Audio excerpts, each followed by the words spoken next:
Hello guys and welcome back to my channel सिर्फ IAS.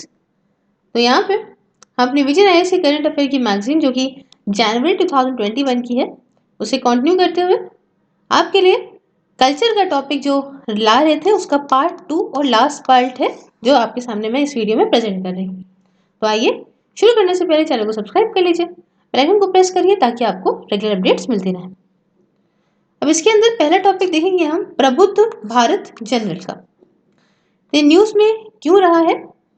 देखिए, प्रबुद्ध भारत का जो जनरल है इसने अपनी 125th एनिवर्सरी को सेलिब्रेट करा है रिसेंटली और इसी के साथ ये आ गया है न्यूज में। अब आपके माइंड में आया होगा कि प्रबुद्ध भारत है क्या?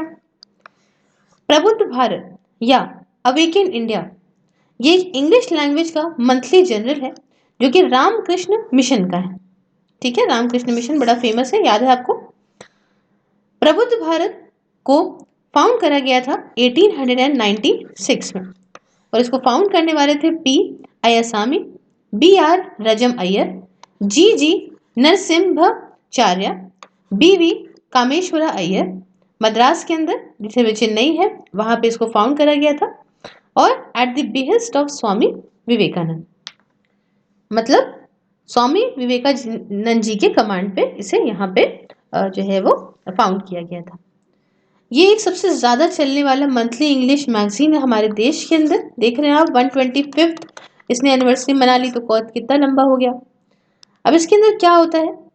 इसके अंदर कई सारे आर्टिकल्स होते हैं जो कि सोशल इश्यूज के ऊपर होते हैं, कुछ ह्यूमैनिटीज जो है आपका, जिसमें आपका हिस्टोरिकल, साइकोलॉजिकल, कल्चर या सोशल साइंसेस के थीम होते हैं, उस पर कुछ आर्टिकल्स लिखे जाते हैं।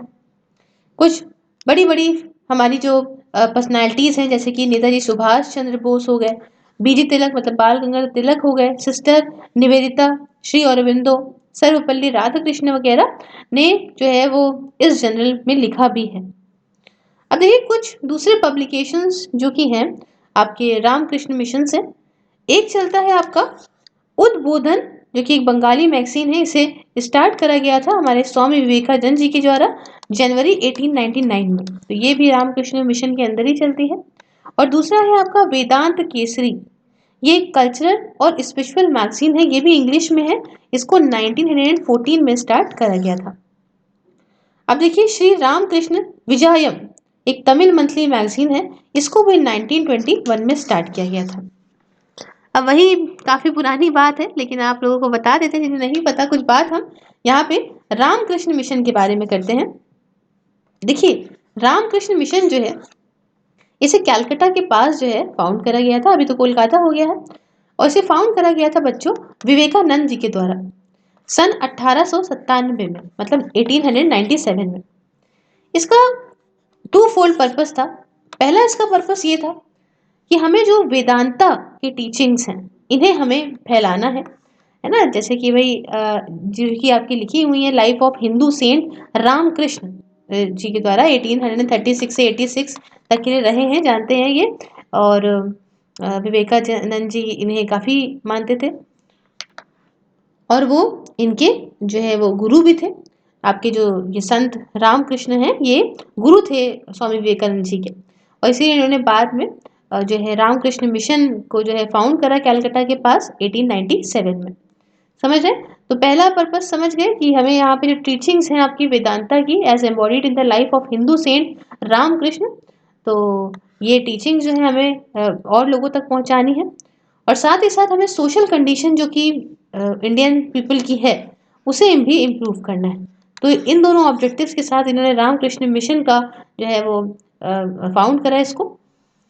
अब रामकृष्ण मिशन की बात करें तो एक फिलैंथ्रोपिक और वॉलंटियर ऑर्गेनाइजेशन है, मतलब ये लाभ करने वाला दूसरों का ऐसा ऑर्गेनाइजेशन है, और इसमें लोग अपनी मर्जी से चाहे आराम से आए तो ज्वाइन करें, ये ऐसा ऑर्गेनाइजेशन है।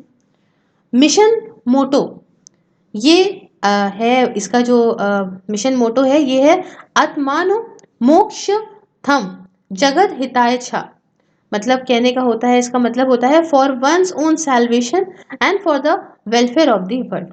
It was formulated by Swami Vivekananda, और ये जो मोटो है ये स्वामी विवेकानंद के द्वारा जो है वो फॉर्मुलेट किया गया था, लाया गया था। अब देखिए जो भी ऑर्गेनाइजेशंस बेस्ड हैं, वो ये जो ऑर्गेनाइजेशन है वो बेस है कुछ 3 कोर आइडियल्स पे। जैसा कि पहला है work for work as worship, कर्म ही पूजा है। आपने बहुतों के मुंह से सुना होगा कर्म ही पूजा है। तो इन्होंने एक तो इनका जो है आइडियल ये था।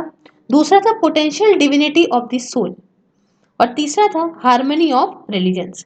तो तीनों ही बहुत ही खूबसूरत जो है वो इनके आइडियल्स थे जिसपे ये यहाँ पे बेस था। इसी के साथ ये टॉपिक कंप्लीट होता है। नेक्स्ट टॉपिक की तरफ बढ़ेंगे और जानेंगे inclusion of indigenous sport in Khelo India youth games 2021। तो कुछ इंडिजीनियस स्पोर्ट्स को यहाँ पे इंक्लूड करा गया है खेलो इंडिया यूथ गेम्स 2021 में। न्यूज़ में क्यों है, सबसे पहले ये जानिए। हुआ क्या है, रिसेंटली अभी जो स्पोर्ट्स मिनिस्ट्री है इन्होंने अप्रूवल दे दिया है कि आप कुछ चार तरह के इंडिजिनियस गेम्स हैं, इनको आप खेलो इंडिया यूथ गेम्स का पार्ट बना दो, जो कि 2021 में होने वाला है। अब इस गेम्स के अंदर आपके गतका, कलारीपत्तू, थंगटा और मल्लखंबा, इसके साथ योगासन वगैरह भी डाला जाएगा। अब न्यूज़ के बारे में कुछ और बात जानते हैं। तो जो खेलो इंडिया यूथ गेम्स है बच्चे, ये पार्ट है जो रिवाम नेशनल प्रोग्राम था ना for development of sports, Khelo India, Khelo India, ठीक है, ये इसी का पार्ट है। और इसको आप जानते हैं खेलो इंडिया को 2017 में अप्रूव करा गया था यूनियन कैबिनेट के द्वारा, ये उसी का पार्ट है। और खेलो इंडिया प्रोग्राम को इंट्रोड्यूस करा गया है कि हम जो हमारा स्पोर्ट्स सब भूल गए, हम स्पोर्ट्स कल्चर जो हमारा है, जैसे गतका है ना यहाँ पे पंजाबीज का, वैसे जो हमारा हमारा स्पोर्ट्स कल्चर है इंडिया का वो हम भूल गए हैं, उसे हमें फिर से रिवाइव करना है, ग्रास रूट लेवल से रिवाइव करना है। हमें एक अच्छा फ्रेमवर्क बनाना है सारे स्पोर्ट्स के लिए जो हमारे कंट्री में खेले जाते थे इतिहास से, ठीक है। और इंडिया को एक अच्छा सपोर्टिंग नेशन यहाँ पे दिखाना है। अब थोड़ा बता देती हूँ मैं, चार कुछ इंडिजिनियस गेम्स कौन से हैं। पहला मैंने आपको जो बताया कलारीपत्तू, सॉरी कलारीपयत्तू। तो कलारीपयत्तू के बारे में हमने जो नितिन सांगवान जी की सीरीज थी उसके बारे में हमने उसके अंदर काफ़ी कुछ पढ़ा था। जिन्होंने नहीं पढ़ा है उनको चलिए बताते हैं। तो एक मार्शियल आर्ट फॉर्म है जो कि केरला से है, ठीक है। नाम क्या है, कलारीपयत्तू, केरला से है। अब कलारीपयत्तू के अंदर कई सारी डिफरेंट टेक्निक्स होती हैं, जैसे कि मी पयत्तू में क्या होता है, फिजिकल बॉडी एक्सरसाइज होती है। दूसरा होता है आपके अंदर वादी पयत्तू, इसमें फाइट अगेन स्टिक्स का यूज करके लड़ते हैं। फिर इसके अंदर आती है बल पयत्तू, जिसमें स्वार्ड्स का मतलब आपका तलवारों का यूज करके लड़ते हैं। और उसके बाद इसके अंदर एक आती है वेरुम काय प्रयागो प्रयोगा, ये जो है ये बेयर हैंड एक्सरसाइज है। अब देखिए दूसरा फोकस जो कलारीपयत्तू का है ये है कि इंडिजिनियस मेडिसिनल प्रैक्टिसेस में भी काफ़ी ज़्यादा स्पेशलाइज्ड होते हैं, ठीक है। और स्पेशलाइजेशन करना इसमें भी इसका फोकस रहता है। और साथ ही साथ कलारी ट्रीटमेंट मतलब सिस्टम ऑफ मेडिसिन, ये एक पार्ट है इस पूरे करिकुलम का। तो ये कुछ बात हमने करी। फिर जो नेक्स्ट वाला ऐड करा गया है उसका नाम है मल्लाखम्ब। क्या नाम है, मल्लाखम्ब, MALLAKHAMB, मल्लाखम्ब। मल्लाखम्ब ये आपका पुराना ट्रेडिशनल स्पोर्ट है हमारे इंडिया का, जिसमें जिम्नास्टिक परफॉर्म करते हैं ना, जिम्नास्टिक परफॉर्म करते हैं। और एरियल योगा वगैरह, रेसलिंग वगैरह लटक लटक के वुडन पोल्स पे, ऐसे पोल्स पे, ठीक है, केन या फिर हैंगिंग रोप के ऊपर, है ना, कुछ ऐसे रस्सियों वगैरह के ऊपर लटक लटक के सब करके दिखाते हैं। कई सारे तरीके के यहाँ पे मल्लाखम्ब है, जैसे कि मल्लाखम्ब ऑन केन, केन पे। उसके बाद निरंधार है ना, ये सपोर्टलेस रहता है, कोई सपोर्ट नहीं है, ये आपका निरंधार मल्लाखम्ब है। उसके बाद पोल मल्लाखम्ब आता है, फिर हैंगिंग मल्लाखम्ब आता है, उसके रोप वाला रस्सी वाला मल्लाखम्ब भी आता है ना। ये स्टेट स्पोर्ट आपका मध्य प्रदेश का है बच्चों। और ये मल्लाखम्ब जो है वो ओरिजिन इसका आप कह सकते हो 12th सेंचुरी से है। 12th सेंचुरी से ये यहाँ से काफ़ी टाइम पुराना हो गया, जहाँ पे इसको मना सोलहास के नाम से जाना जाता था, जो क्लासिक बाय चलुक्यास थी आपकी 1135 AD में, वहाँ पे इसको मना सोलहास के नाम से जाना जाता था। तीसरा जो ऐड करा गया है वो है गतका।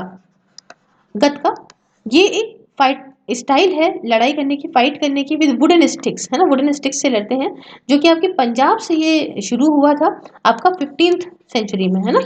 और ये एक स्टिक फाइटिंग होती है दो या दो से ज़्यादा प्रैक्टिशनर्स के बीच में, इसमें वुडन स्टिक्स को बोलते हैं सोती, SOTI, सोती, ठीक है। और which is intended to stimulate swords. अब यहाँ पे समझिए कि अगर आपको पता है गतका किसने शुरू करा था, कौन से गुरु ने, तो प्लीज़ हमें कमेंट बॉक्स में ज़रूर बताएं। उसके बाद जो नेक्स्ट स्पोर्ट इसके अंदर डाला गया है वो है थंग टा। ठीक है, थंग टा ये क्या है? ये एक मणिपुरी मार्शल आर्ट है जिसे हम लोग art of sword and spear भी बोलते हैं, और ये स्किल और वर्शिप को डेडिकेटेड है। इसमें लड़ते हैं, फाइटिंग स्किल और वर्शिप को पूरी तरीके से जो है डेडिकेटेड है।